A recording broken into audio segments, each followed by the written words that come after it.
Okey. Okey, start. Silakan. A'udzubillahi minasyaitonirrajim. Bismillahirrahmanirrahim. Alhamdulillah salatan wa salaman ala Rasulillah wa ala alihi wa ashabihi ajma'in, amma ba'd. Assalamualaikum warahmatullahi wabarakatuh.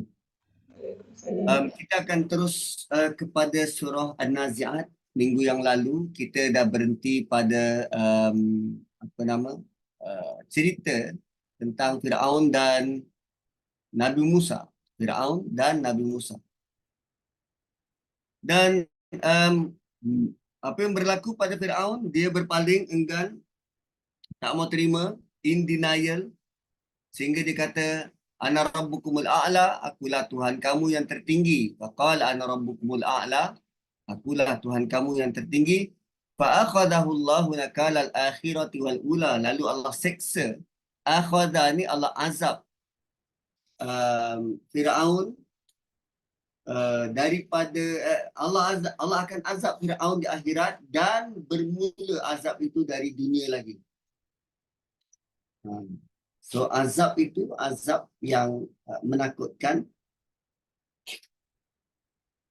dan mula diazab daripada dunia lagi. Kemudian inna fi dzalika la'ibratan liman yakhsha, sungguh yang demikian itu mengandungi pelajaran yang mendatangkan iktibar bagi orang yang takut. Tuan-tuan dah tengok belum? Dekat Netflix tentang Firaun dengan Musa ni. Dia buat dokumentari menggambarkan kehidupan Nabi Musa sejak daripada kecil sampailah dia jumpa dengan Firaun, dan digambarkan macam mana Firaun menghadapi bentuk-bentuk ujian, bukan ujian, bentuk-bentuk bukti bahawa Nabi Musa itu Rasul. Air jadi darah, katak, kemudian ada kutu, ada belalang, kemudian hujan batu.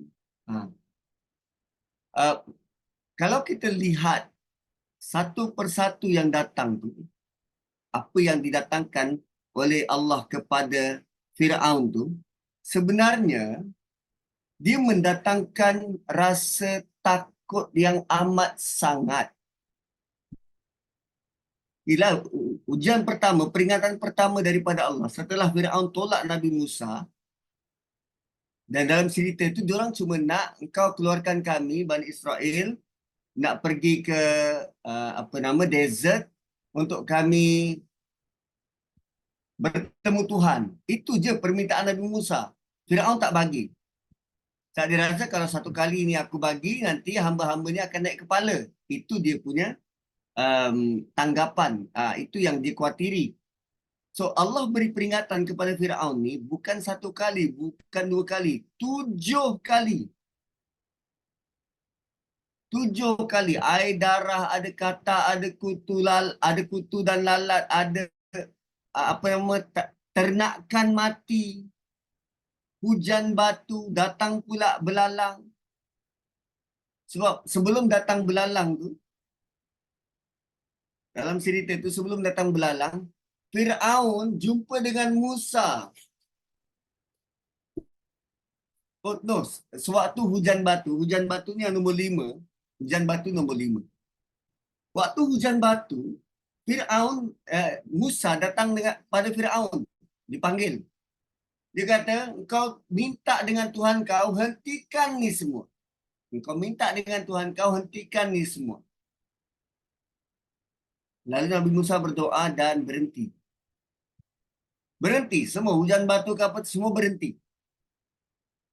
Dan waktu tu, waktu Musa nak beredar, Firaun kata, aku tak takutlah, kami Mesir ni negara yang negara pertanian yang termaju di dunia. Apa yang kami ada ni boleh tahan 7 tahun.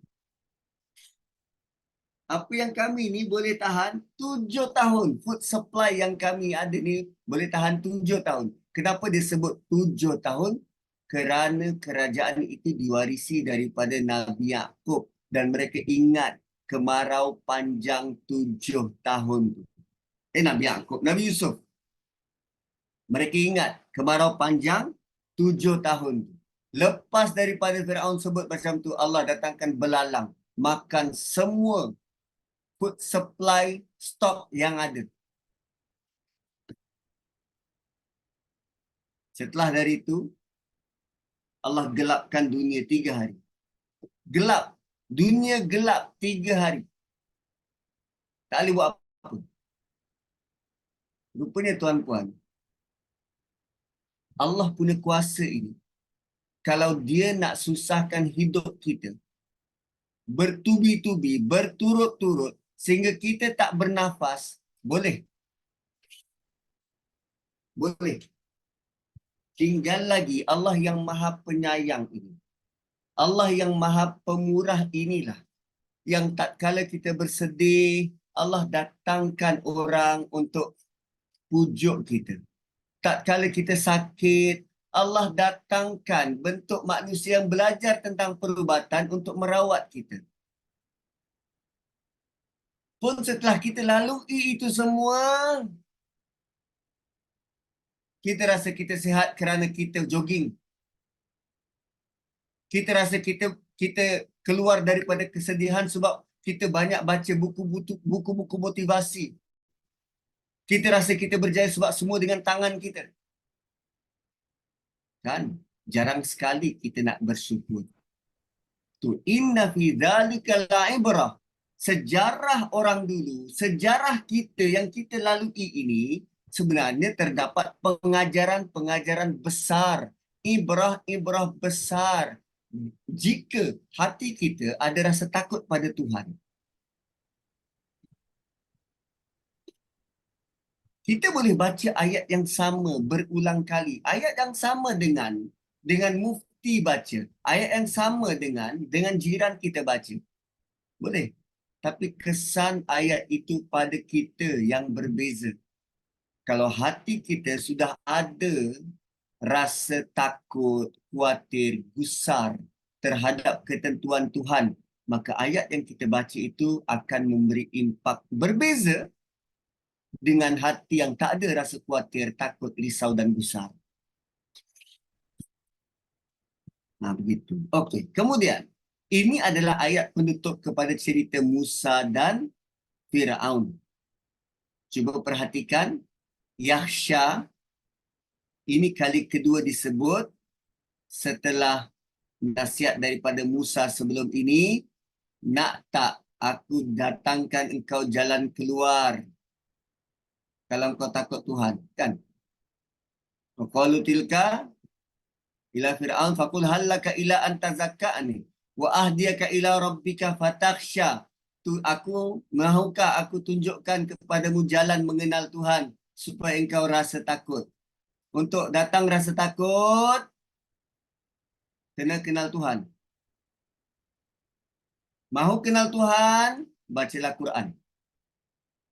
Itu.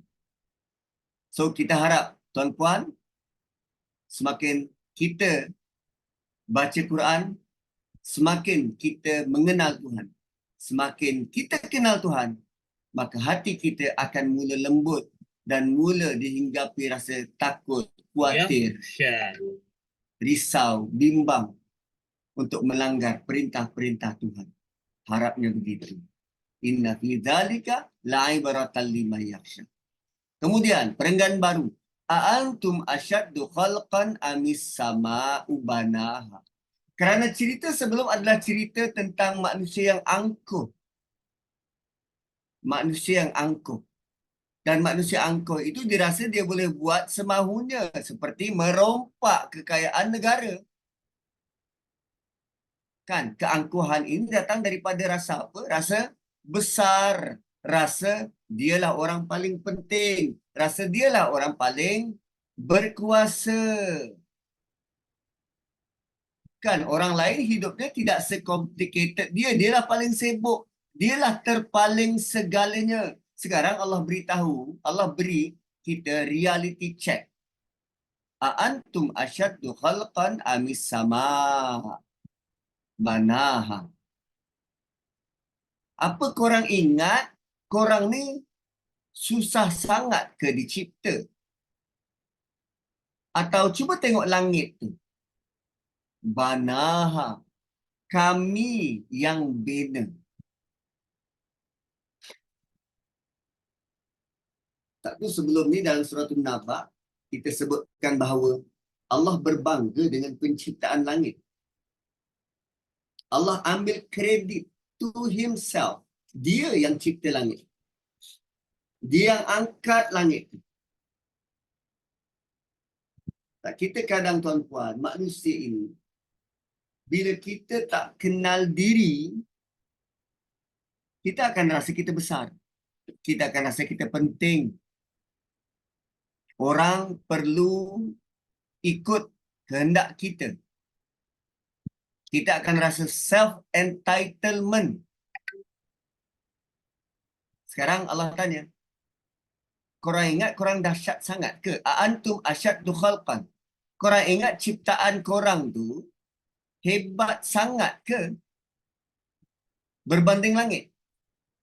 Amis sama banaha. Kami yang cipta langit. Rafa'as samkaha fasawwaha. Kami tinggikan langit tu, lalu kami sempurnakan. Fasawwaha. Kami seimbangkan dia. Dan menariknya, Allah gelar langit itu sebagai binaan. Sepatutnya binaan ini, dia dalam bentuk jisim. Oh, rupanya ilmu kita tak cukup tinggi untuk memahami struktur binaan langit. Walaupun kita hari-hari, bukan hari-hari, sekarang ni boleh tengok langit di atas, dan kita masih have no idea binaan apa yang Allah sebut ni.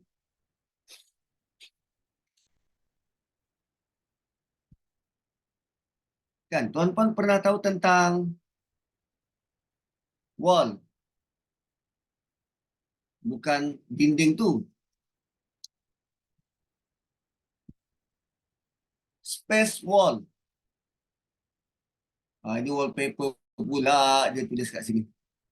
Ini bukan wallpaper ni. Dekat luar sana ada dinding-dinding yang membahagikan kluster-kluster gugusan bintang. Kan, star cluster. Gugusan bintang ni, untuk membezakan dia daripada satu kluster kepada satu kluster, dia ada dinding. So Allah sedang tuju kepada itu, dinding-dinding binaan tu. Berapa complicated dinding tu. Daripada satu dinding ke satu dinding, makan bilion tahun cahaya nak merentas. Jutaan tahun cahaya nak merentas satu dinding ke satu dinding. Wah.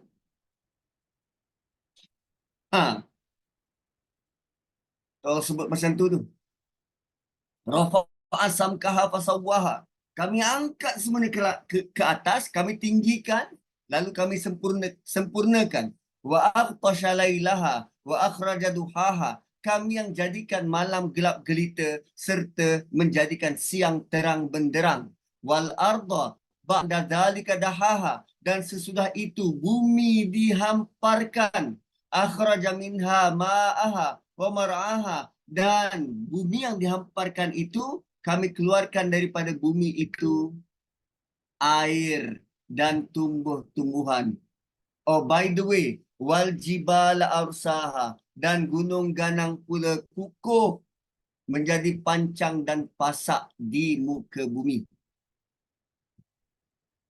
Jarang sekali ayat-ayat begini Allah sebut tentang gunung. Tapi kali ini Allah sebut tentang gunung. Kenapa? Nak disandingkan dengan piramid yang jadi kebanggaan Firaun. Nak disandingkan. Kau ingat kau pembinaan tu hebat sangat. Kami cipta gunung. Kau berbangga dengan piramidmu. yang disusun batu-batu besar. No, gunung kami cipta. Bukan hanya gunung, bumi ini kami hampar. Airnya kami keluarkan, tumbuhannya keluar. Langit itu kami cipta. Kami angkat semuanya. So, bukankah tadi Allah sebut tentang ini semua jadi ibrah bagi orang yang ada rasa khawatir dan takut dalam hati. Dan khawatir takut dalam hati itu kesan daripada mengenal Tuhan. Kan? Sekarang Allah beritahu cara untuk mengenal Tuhan. Lihatlah alam ini. Siapa yang bina? Siapa yang cipta? Sekarang kali tuan-puan, kerana kita sudah terbiasa dengan alam, kita menganggap ini sebagai biasa. Kan contohnya kita tengok apa? Kita tengok kambing. Kan? Tengok kambing. Ada yang menarik tentang kambing? Tak ada kan? Nampak macam, kambing Ustaz. Tapi bila kambing tu ada nama Allah. Oh, kan? Ini bintik-bintik tompok je. Tapi kita yang melihat ni macam, ada nama Allah lah. Ada nama Allah. So, apa beza kambing yang ini dengan kambing yang tak ada nama Allah? Bukankah dua-dua Allah yang cipta? So, tuan-puan, untuk mengenal Tuhan, dia tak semestinya ada cop nama Allah di situ baru kita rasa kagum. Tapi melihat kambing, lembu, kerbau, walaupun tak ada cop nama Allah di situ, itu Allah yang cipta. Sekarang Allah mahu mengajar kita jangan jadi macam Firaun yang melampau sebab tidak kenal Tuhan. Puncanya bila tak kenal Tuhan, hati tak rasa takut. Bila hati tak rasa takut, dia merompak, mencuri, merogol, dia tak kisah. Kerana awal surah ini adalah tentang rompakan, menakut-nakutkan orang lain. Kenapa dia sanggup takutkan orang lain? Sebab hati dia tak rasa takut. Untuk datangkan rasa takut, lihatlah alam ini berkali-kali. Tapi kali ini, kita berkali-kali sudah lihat alam. Tapi kali ini pandanglah dengan kacamata wahyu. Kacamata mahu mengenal Tuhan. Maka anda akan nampak alam ini berbeza. Beza. Tengok rumput. Kan? Besok tengok lagi rumput. Adakah rumput tu masih sama panjangnya atau sudah bertambah kepanjangan? Kalau perhati rumput yang sama semakin panjang, akhirnya jadi lalang. Bila jadi lalang sampai satu masa dia akan layu dan mati. Cuba lihat di bawah daripada rumput, daripada lalang yang mati itu. Kan ada lalang yang baru. Bukankah kita sedang melihat proses kematian, kehidupan, kematian, kehidupan bersilih ganti? Yang antara persoalan utama dalam surah ini ialah tentang kalau kita mati nanti boleh hidup balik ke? Tengok rumput tu ah. Itu kan proses kematian kehidupan bersilih ganti. Kita boleh bezakan ke rumput tahun lepas yang dah mati dengan rumput yang baru yang hidup? Nah, sebegitu caranya melihat alam tuan-puan. Dia bukan sekadar berhenti pada pokok.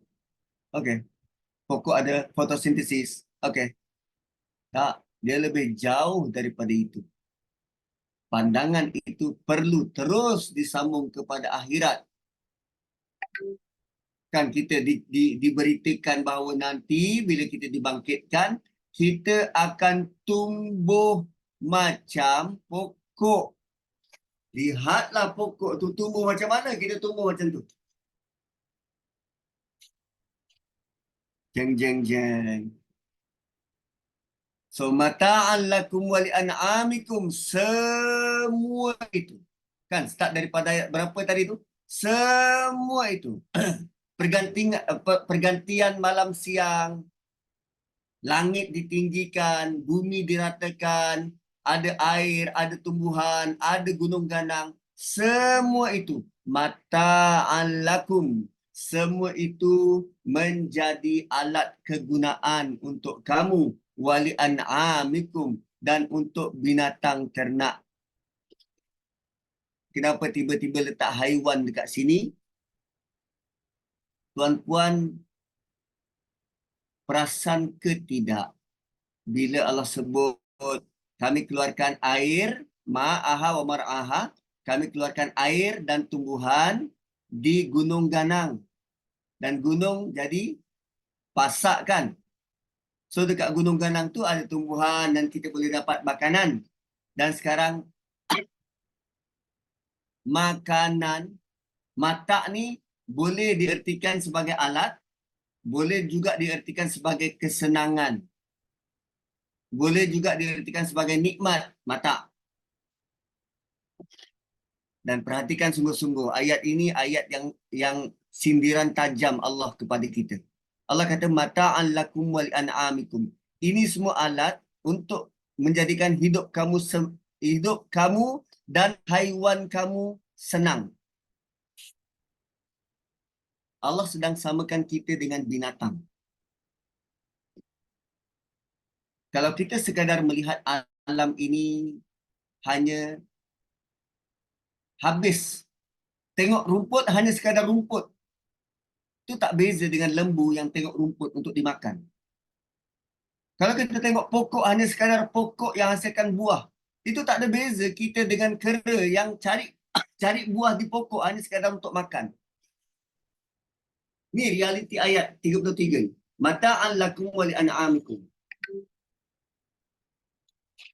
Dan sepatutnya manusia, dia berbeza dengan makhluk lain bila melihat alam. Bukan sekadar alam, tetapi ada connection dengan pencipta alam itu.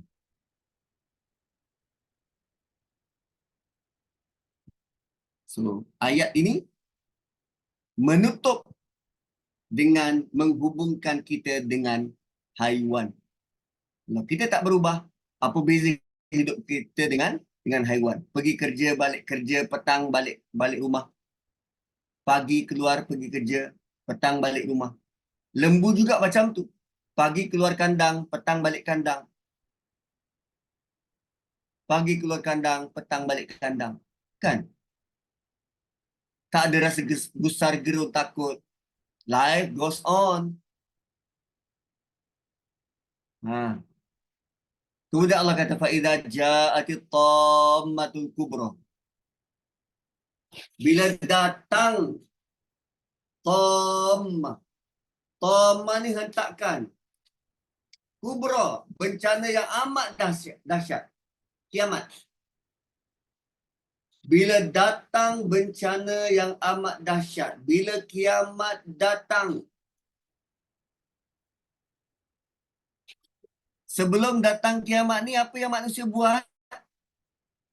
Sama ada dia menjadi benar manusia beriman, menggunakan potensi kehidupan dia untuk mencari Tuhan, mengenal Tuhan, takut pada Tuhan, atau hidup dia tak ubah seperti haiwan. So, bila kiamat datang, kedua-dua jenis manusia ni, bila kiamat datang,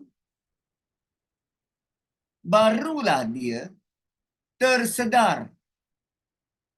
Apa aku buat dulu ah? Yauma yatadhakkarul insanu ma sa'a. Hari manusia akan ingat apa yang dia buat.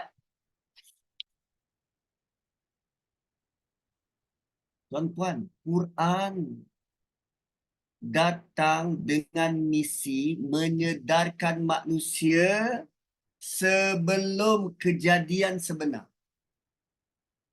Sekarang Quran sedang menggambarkan kejadian sebenar. Bila berlaku kiamat, manusia ramai yang terkejut. Hei, apa ini? Apa berlaku ni? Betul ke yang orang Islam cakap tu kita akan ditanya semua? apa yang aku dah buat selama ni? Yauma yatadzakkarul insanu ma sa'a. Menariknya dalam ayat ini ada perkataan yang kontradik. Pertama, yatadzakkaru berlawan dengan insan. Insan ni tempat lalu lalang lupa. Manusia ni pelupa. Pelupa. Yatadzakkaru dia ingat. So, hanya pada hari akhirat yang kita tak akan lupa, tuan-tuan. Kita akan diingatkan balik. Dulu kau buat macam ni, buat ini, buat ini, buat ini. Setiap satu diingatkan. Saya dulu ada kawan seorang Bilal, Masjid Mizan. Dia pernah aksiden kereta dia berpusing 11 kali. Waktu tu orang rumah dia mengandung 6 bulan, duduk dekat passenger seat. Dia aksiden, kereta berpusing. Dua-dua selamat, dua-dua selamat. Cuma dia kata sewaktu kereta tu tengah berpusing, dia diperlihatkan dalam tempoh split second tu, diperlihatkan sejarah hidup dia satu persatu. Dulu dia buat ni, kemudian buat ni, kemudian buat ni, kemudian buat ni, kemudian buat ni, satu persatu. Sampai usia dia waktu tu dalam 30 tahun, 30 lebih. Daripada sejak dia akhir balik sampai usia 30 tahun. Split second dalam tempoh kereta berpusing tu. Allah tengokkan dia buat throwback depan mata dia. Seolah-olah macam ada skrin, dilihat satu persatu. Yauma yatadzakkarul insanu ma sa'a. Hari di mana Allah ingatkan, manusia akan mengingat apa yang telah diusahakan. Wa burrizatil jahimu liman yara. Dan sewaktu tengah proses throwback ini, neraka jahim didatangkan, didekatkan depan mata. Pada siapa-siapa yang layak untuk melihat neraka. Allah datangkan neraka depan mata. Dan waktu itu sedang disoal siasat. Fa'amma man tagha, sifat Fir'aun. Siapa yang melampau. Wa atharal hayatad dunya. Perkataan athar ini, kita boleh translate sebagai legasi. Yang sibuk mahu meninggalkan legasi hanya sekadar dunia. Asar ni, dia adalah, dia gambaran asar ni macam ni. Kalau kita berjalan di pantai, kan kita meninggalkan tapak kaki di belakang. Itu asar. Kesan peninggalan kita. Legasi. Tapi selama ini, manusia-manusia yang kan jauh daripada agama, apa tumpuan dia? Mahu bina bangunan-bangunan tinggi supaya generasi akan datang kenal dia ni siapa. Aku dah tinggalkan legasi ini. Wa asarul hayatad dunya. Mengutamakan kehidupan dunia. Nak tinggalkan dunia ni. Kalaupun dia tidak hidup 1000 tahun, tapi 1000 tahun akan datang, manusia pasti sebut nama dia. Sebab dia dah tinggalkan legasi di dunia. Sebab tumpuan dia nak membangunkan dunia. Mana mungkin orang yang sibuk bangunkan dunia, dalam masa yang sama bangunkan akhirat? Tak mungkin. Sebab bahan kita terhad. Tenaga kita terhad. So, kita kena usaha untuk membangunkan akhirat. Nanti dunia akan kejar kita. Pasti. Wa asarul hayatad dunya fa innal jahima hiyal ma'wa. Maka selayaknya dia masuk neraka jahim yang diperlihatkan depan mata tadi. Itu yang akan sambut dan peluk engkau. Ma'wa, kediaman yang selesa. Ma'wa, tempat berteduh dan berlindung. Bayangkan Allah sebut, engkau nak berlindung, berlindung saja dalam neraka tu. Ma'wa, gambarannya macam pelukan ibu. Itu ma'wa. Fa'innal jahimah hiyal ma'wa. Wa amma man khafa maqama rabbih wa nahan nafsa 'anil hawa. So sekarang siapa yang berdiri baca Quran di hadapan Tuhan? Khafa, khafa maqama rabbih. Dia takut sewaktu dia berdiri di depan Tuhan. Tapi di sini ditranslate apa di mahkamah Tuhan? Ada penafsir, ulama tafsir yang sebut begini. Siapa-siapa yang di dunia sewaktu dia solat, dia baca Quran. Dia baca Quran, dia faham Quran dan dia rasa takut, khawatir kalau dia dimasukkan neraka, khawatir kalau dia langgar arahan, takut depan Tuhan.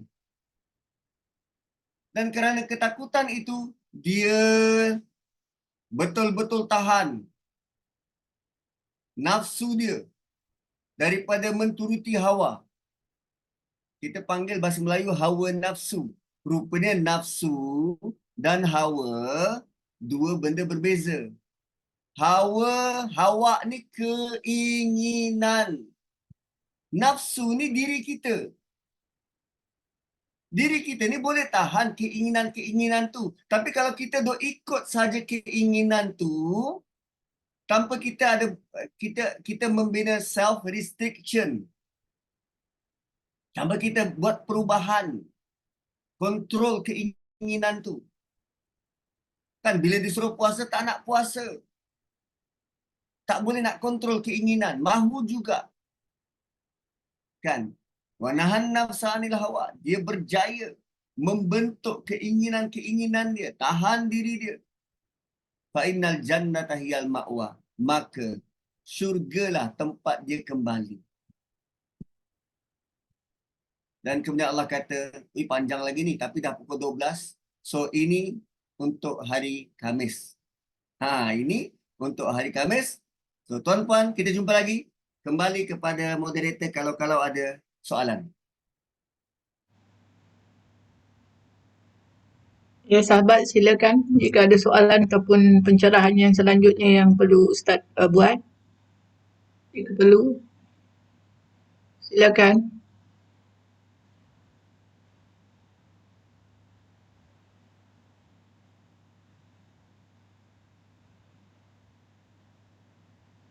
Prof Azila, ada soalan? Tak ada. Prof Azila banyak soalan. Yang lain? Saya Ustaz. Waktu Allah perlihatkan neraka tu, Allah lihatkan kepada semua ke hanya orang-orang yang terpilih ke apa pula macam mana Ustaz? Kerana rahmat dari Allah, Allah hanya perlihatkan kepada limai yara. Siapa-siapa yang layak melihat. Bukan untuk semua. Limai yara ni, siapa-siapa yang dapat melihat. So, orang-orang yang tagha lah yang layak untuk lihat neraka. Kerana bila lihat neraka, kali pertama tu, dia takkan boleh hilangkan daripada pandangan mata dia dan dia akan trauma selama-lamanya. Hanya dengan melihat neraka tu boleh datang trauma. So, kita berharap agar kita melalui ini dengan cepat, hisabah yasira, dan jenis-jenis orang yang macam tu takkan diperlihatkan neraka. Wallahu a'lam. Silakan yang lain. Assalamualaikum Ustaz. Waalaikumsalam. Saya pernah dengar bahawasanya masa seseorang tu nak meninggal, dia dalam sakratul maut tu dia akan diperlihatkan sama ada dia ni akan masuk syurga ke neraka. Kan? Jadi betul ke tu? Maknanya adakah dia sudah tahu? Maknanya sebelum meninggal tu dalam sakratul maut tu dia dah tahu dia ni masuk syurga atau neraka. Boleh jadi. Ada yang dapat direzekikan macam tu. Yang kadang waktu meninggal tu ada yang senyum, ada yang muka ketakutan, macam-macam bentuk. Tapi tidak semua. Dia sebilangan kecil, sebilangan besar. So kita yang tahu benda ni, sebab kalau kita kata pasti dia nampak neraka ke syurga, maka terkadang kita manusia kan biasa suka buat judgement. Dia suka tengok pula muka orang tu. Dia tengok muka dia macam mana? Muka macam takut ni. Jangan-jangan masuk neraka kot. Macam tu pula jadinya. Sebab tu, benda semacam itu, dia bukan sesuatu yang pasti. Tapi ada. Benda tu kemungkinan ada. Dan Nabi pernah mengingatkan tentang dia akan diperlihatkan di sewaktu sakarat itu. Dan kalau orang tu baik, soleh, malaikat maut yang mencabut nyawa dia tu akan cabut dengan berhati-hati, dengan perlahan. Kalau yang sebaliknya itu akan direntak. So sebelum apa-apa dia akan lihat malaikat dulu yang datang dalam bentuk yang bagaimana. Kan pernah kita tonton dalam YouTube tentang keadaan-keadaan ketika manusia menghadapi sakarat ni, terutamanya sakarat yang tiba-tiba sedang dia berjalan. Kan dalam video tu nampak dia berpusing tengok sesuatu. Orang tu terbang ke apa, dia tengok berpusing dan nyawa dicabut. Ada. Tapi itu tidak membantu kita apa-apa. Terutamanya orang yang hidup ni, kalau sekadar kita lihat tu sebagai biasalah nak mati. Tapi kalau kita melihat dengan penuh kekhawatiran, kesedaran, jiwa yakhsya tadi, jiwa khasyah, kita akan dapatlah manfaatnya. Wallahu'alam. Terima kasih Ustaz. Ada lagi soalan? Assalamualaikum Ustaz. Saya nak tanya pasal Fir'aun. Fir'aun ni dia adalah gelar kepada raja yang memerintah Mesir, Ustaz. Betul? Adakah Fir'aun yang beriman, ada tak? Setahu saya yang masa zaman Nabi Musa tu, yang tu Ramses kan Ustaz, ke mana? Ya. Ada tak yang masa zaman Nabi Nabi Yusuf, masa tu adakah Fir'aun juga yang memerintah? Okey, macam ni. Fir'aun dia punya legasi panjang. Legasi dia ni panjang. Bermula dengan Fir'aun yang pertama, Fir'aun Khufu nama dia. Fir'aun pertama tu Fir'aun Khufu. Jarak antara Fir'aun Khufu dengan Fir'aun Nabi Musa sekitar 1,200, 2,000 tahun. Jarak dia. So, dia ada generasi pertama, kemudian generasi kedua. Generasi ketiga ni, dalam kelompok generasi ketiga ni, ada Nabi Yusuf di situ.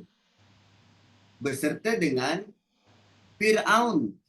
Cuma Fir'aun waktu itu, kerana dia bukan rakyat tempatan. Okay? Kerana Fir'aun waktu itu bukan rakyat tempatan, Quran menggelarnya sebagai Malik. Quran tak gelar dia sebagai Fir'aun. Quran gelar dia sebagai Malik. Kerana dia bukan rakyat tempatan. Berkemungkinan dia tidak guna gelaran Fir'aun, dia guna gelaran lain. So Quran merakamkan fakta sejarah itu dengan begitu detail, terperinci. Satu kita jumpa dekat surah Yusuf, Malik, dekat surah Qasas, dan cerita tentang Fir'aun ni disebut Fir'aun, nama gelaran tu. Dan beberapa generasi selepas itu, yang tadi tu generasi ketiga, kemudian generasi ke-18, ke-19, itu baru Nabi Musa. Dan Nabi Musa, Fir'aun yang mentadbir ialah rakyat tempatan, Mesir Kipti, dan dia menggunakan gelaran Fir'aun. Dan bukti Fir'aun tidak semestinya rakyat tempatan, diambil daripada Greek mungkin, adalah Fir'aun terakhir yang dikenali sebagai Cleopatra. Cleopatra ni orang Greek pergi ke Mesir jadi pemimpin dekat Mesir. Dan apa yang berlaku pada zaman Nabi Musa sangat berkait dengan zaman Nabi Yusuf. Sehingga kan kalau kita baca dua surah back to back, surah Yusuf dan surah Qasas, kita akan jumpa lebih daripada 30 persamaan dari sudut bahasa, dari sudut ayat, dari sudut jalan cerita. Similar. Surah Yusuf, surah Qasas. Yang itu kena kursus 3 hari 2 malam dekat Langkawi. Gitu. Bisa diatur. Ya, terima kasih Ustaz. Sama-sama. Ustaz, saya ada soalan ni. Saya ni wonder jugalah kan. Kan orang sebut kaki langit. Tapi tak keluar lah gambar. Kenapa ni? Kaki langit. Tapi langit tu tadi ada Ustaz sebut sikit ada dinding yang maknanya disangkutkan. Dia tinggikan tu disangkutkan ke macam mana? Ataupun saya bayangkan macam jambatan tergantung kan ada kabel yang menggantungnya. Jadi ni fikiran liar saya lah yang macam mana Allah menjadikan langit ni orang sebut kaki langit lah, lepas tu ditinggikan, disangkut ke mana, ataupun dia buat macam burung jugalah, burung tu kan terbang tanpa ada yang memegangnya kan, lebih kurang macam tu kan. Kadang bayangan saya macam tu lah. Itu satu. Lepas tu lagi satu ni, kita ni kadang apa ni, nak dikatakan limited pergerakan kita tak tahulah, sebab bila di waktu bekerja kita nak balancekan antara nak cari dunia dan akhirat ni memang agak terlampau susah nak dibuat, sebab desakan kerja tu tengok satu tempat lah, lebih-lebih lagi kalau private sector, siang malam kita berguling dengan kerja, sampaikan family pun tertinggal, jadi susah kita nak mendekati Tuhan. Lepas tu bila tadi yang kalau cara kita nak mengenal Tuhan, kita kena baca Quran. Kebanyakannya sekarang ni bila kita baca Quran, kita tak terus dapat information apa benda semua kan, begitu saja kita terus saja kenal Allah. Kita nak kena faham dulu sebab dia bukan bahasa ibunda kita. Inilah yang dilema dia, macam mana kita nak cepat pergi ke arah tu yang cari akhirat dapat dunia ni.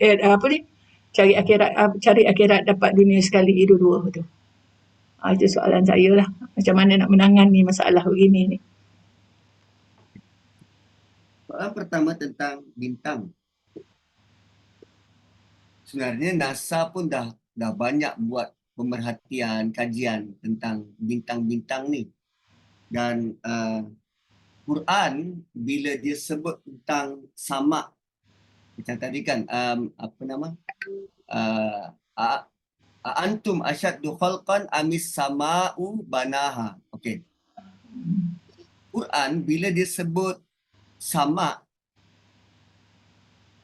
dia bukan hanya bermaksud langit. Samak ni bukan hanya bermaksud langit.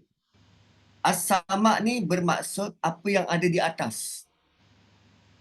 So dia tak terhad pada kita punya ozon, pada awan, tak. Apa saja yang berada di atas, sejauh mata memandang kita ke atas tu, itulah samak. Berbeza kadang-kadang bila Quran sebut samawat. Samawat itu 7 lapis langit. 7 lapis langit. Dan 7 lapis langit ni setakat yang kita nampak, lapisan pertama dihiasi dengan bintang. So kita masih dalam kepompong lapisan langit pertama. Dan kita belum ada teknologi untuk tahu langit kedua bagaimana, langit ketiga bagaimana, tak tahu. Ada idea tu. So sekarang Allah kata, kami cipta as-sama', apa yang ada di atasmu. So punya kompleks, punya rumit lah ciptaan tu.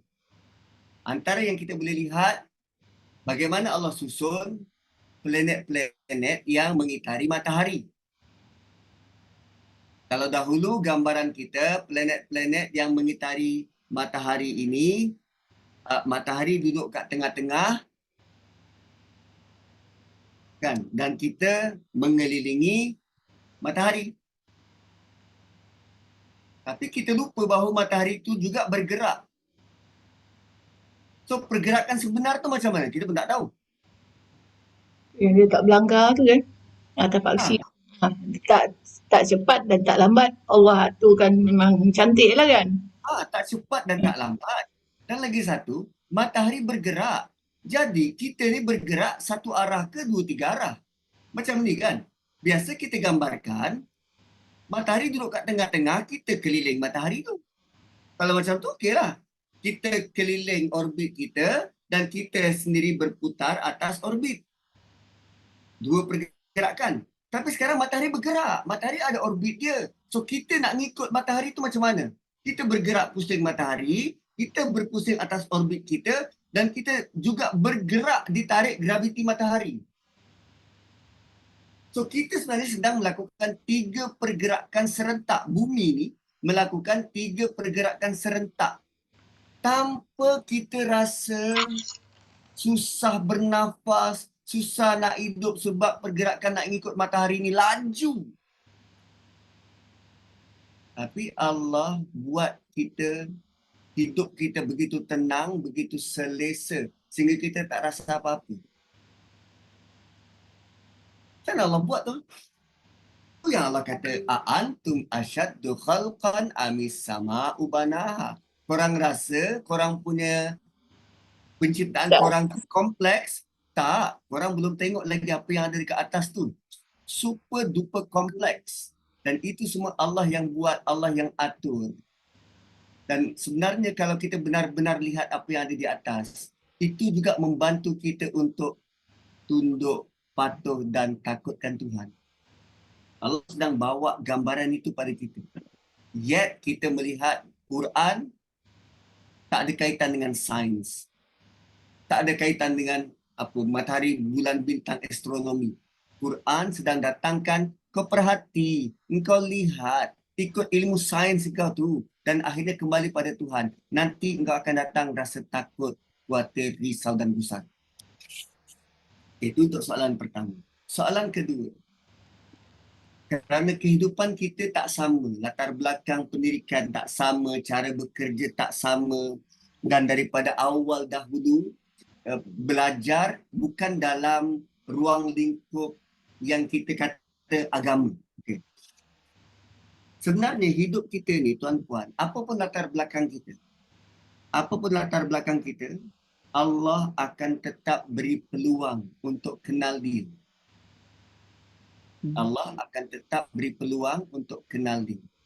Terutamanya bila kita melalui fasa-fasa diuji. So, setiap kali diuji, akan datang orang-orang yang beri nasihat. Akan datang orang-orang yang bersimpati mungkin. Dan suatu selalunya, ujian-ujian yang manusia tak suka inilah akan merubah hidup dia. Kita dengar orang berhijrah begini dan begini. Kemudian ada lagi satu bentuk ujian dan ujian ni bahaya. Ujian yang kita tak rasa itu ujian. Ujian senang, mewah, sihat. Sedangkan itu ujian besar. Dan ujian ini untuk orang yang sudah mula mengenal Tuhan. Bila dia mula kenal Tuhan, Allah akan uji dia dengan tak ada sebarang kesusahan, kesukaran. Hidup dia smooth. Sedangkan itu ujian besar dan berat. Kerana fungsi ujian untuk kita ingat kepada Tuhan. Atau kadang-kadang kita lihat orang tu, hidup dia smooth. Bila tak ingat Tuhan, dia akan mula lupa daratan. Kembali kepada persoalan, Ustaz, macam mana saya nak ingat Tuhan waktu bekerja? Tuan-puan, apapun kerja yang kita buat, kenangkanlah bahawa itu adalah arahan Tuhan kepada manusia. Allah suruh kita ma'ish, mencari kehidupan. Itu arahan Tuhan. Allah suruh kita mencari kehidupan.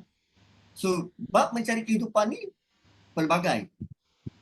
Tinggal lagi sepanjang kita mencari kehidupan, tolong spend masa untuk ingat Tuhan. Carilah kehidupan, kita engineer ke, kita tukang masak ke, kita tukang jahit ke, buat sesuatu itu ada ingatan pada Tuhan. Sekurang-kurangnya niat. Aku bekerja ni untuk Tuhan, untuk Allah, bukan untuk yang lain, bukan untuk gaji. Walaupun dia kerja sebagai mufti sekalipun, kalau dia bekerja tu niatnya untuk dapat gaji hujung bulan, itu bukan untuk Tuhan. Dan Allah tetap tak mau terima. Walaupun di lidahnya sentiasa ada ayat Quran, sentiasa bercakap tentang agama. Tapi kalau bukan niat kerana Tuhan, dia tetap tak diterima. So, bila kita kenal Tuhan, kenal Allah, maka kita tahu nak buat apa. Allah itu perlu apa? Sampai masanya dia perlu disembah, solat. Dan solat tu kita menjaga hubungan dengan dia. Apa saja pekerjaan semata-mata kerana dia. Begitu. So, mengenal Tuhan akan sebenarnya banyak membantu kita untuk hidup lebih terkawal dan teratur. Itu je. Dan Allah tak nak kita berubah daripada engineer jadi ustaz. Tak. Teruskan saja kehidupan. Teruskan saja. Jadi pemimpin, teruskan jadi pemimpin. Tapi dalam masa yang sama, ada ingatan terhadap akhirat, terhadap Allah. Itu je. So, nanti lambat laun, ketika kita bekerja dan ada ingatan pada Tuhan, itu akan membantu kita untuk bekerja dengan lebih baik. Meletakkan masa itu, kalau masa kita bekerja 8 sampai 12, 1 rehat, kita tak akan culas di tengah-tengah sebab ingatan pada Tuhan. Kerja kita semakin produktif, semakin mengeluarkan hasil. Sebab kita jujur dalam bekerja. Tak berlaku ketirisan dalam kerajaan sebab ingatan pada Tuhan. Kan itu lebih baik untuk ekonomi negara, untuk pembangunan negara. Kan? So, sebenarnya mengenal Tuhan itu baik untuk negara. Tinggal lagi memumukkan daripada manusia yang tak faham, tidak mula kenal Tuhan ini, dirasakan nanti kamu akan backward, tidak progresif, asyik haram. Well, semua orang boleh bercakap, silakan. Realitinya bukan begitu. Wallahu a'lam. Terima kasih Ustaz. Ada lagi soalan?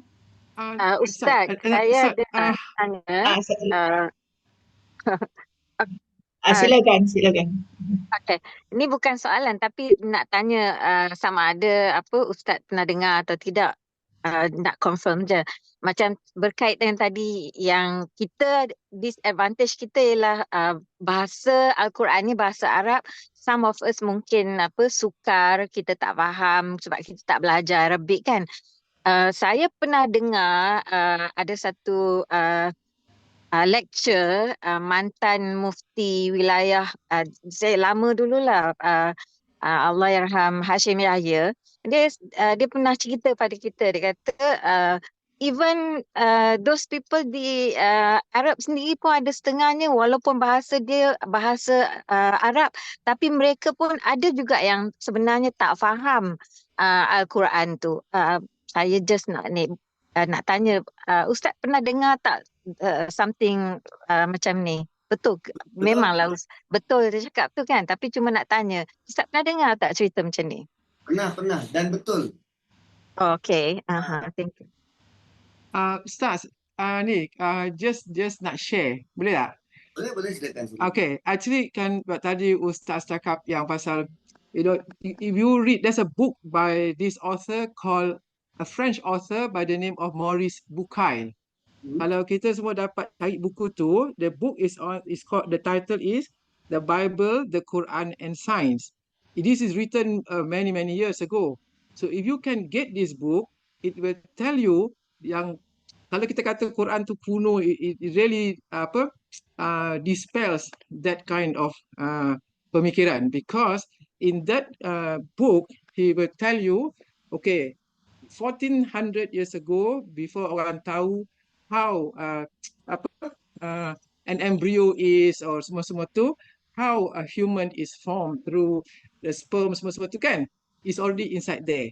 There's a lot of things that dia compare in the Bible and in the Quran and the modern science now. And if you read, I rasa if you can get the book and if you read it, it will help you to feel lagi kuat lagi your, how do you say that, kita punya the beauty and the of the Quran, the power of the Quran, and that dia dah bagi tahu dah many 1400 years ago cerita-cerita yang apa tu. So this is just what I'm sharing lah. Kalau kita dapat cari the book, I think dekat Kinokuniya tu mungkin ada, or even in Shopee. If you can get the book, it's in English.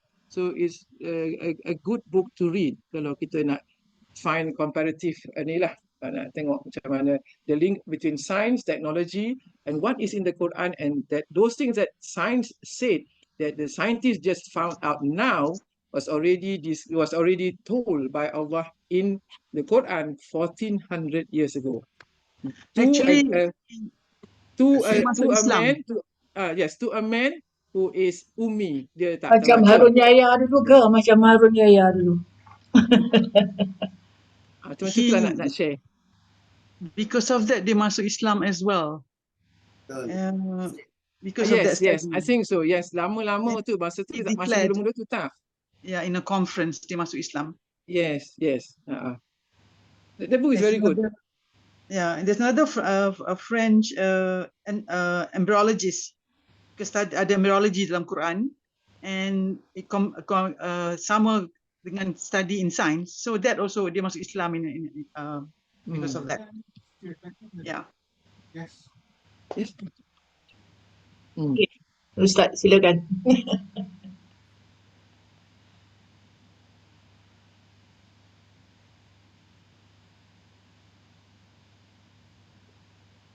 So alhamdulillah kita dah sampai ke penghujung, dan di kesempatan ini kerana kita baru masuk 10 hari terakhir Ramadan ni, dan kita sama-sama mohon pada Allah agar kita diberikan kesempatan untuk melalui malam dan moga Allah terima kita punya ibadah, baca Quran kita, solat kita dan doa kita.